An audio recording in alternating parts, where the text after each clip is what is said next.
Achebe once said, the world is like a mask dancing. And if you want to see it, well, do not stand in one place. Africa is doing so much that it can to promote trade and tourism, including travel in the continent. And today we explore exactly that. We've just seen in South Africa that a couple of more countries, 7 to be exact, have been added on to a visa-free travel list. And including them, we have Ghana. We're seeing, of course, Sao Tome and Principe, and we'll be talking about some of those visa restrictions that are making it a lot less easier to travel in the continent of Africa. Well, Jumbo, welcome, Sawubona. I'm Tumelo Mothotoane, and this is #Africa.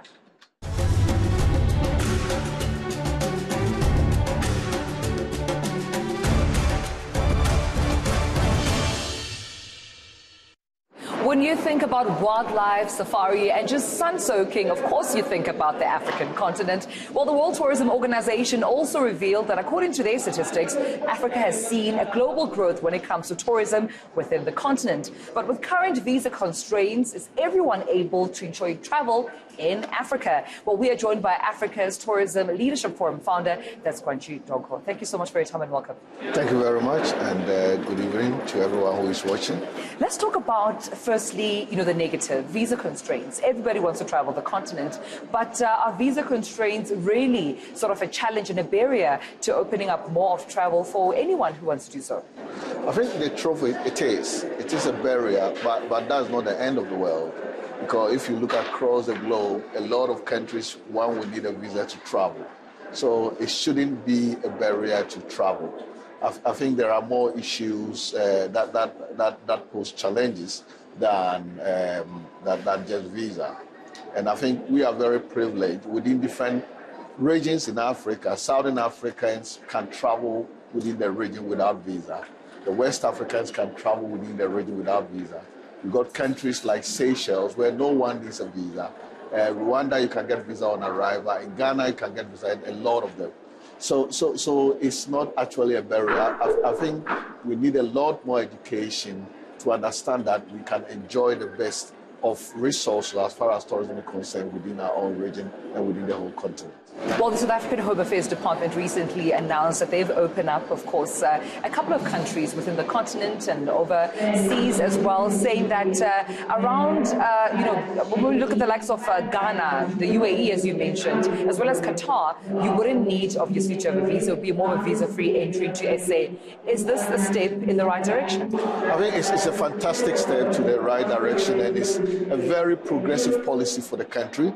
It's something that is going to help to boost whatever arrivals that South Africa has been earning from the continent. And I think South Africa being the gateway to the continent, and I would say being one of the market leaders as far as trade and tourism is concerned, it's a very progressive policy.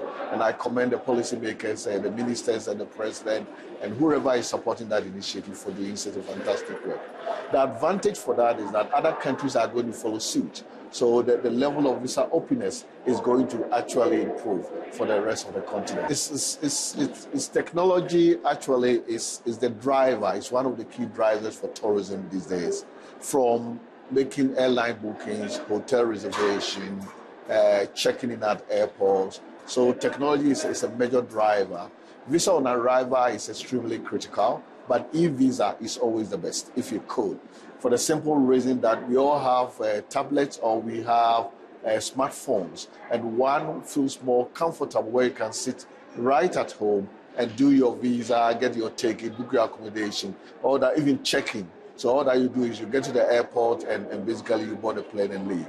So e-visa is something that I'm sure a lot of countries are looking at. The challenge that we have is obviously South Africa data cost is very high, and a lot of Africa, although we got smartphone, data cost is very high.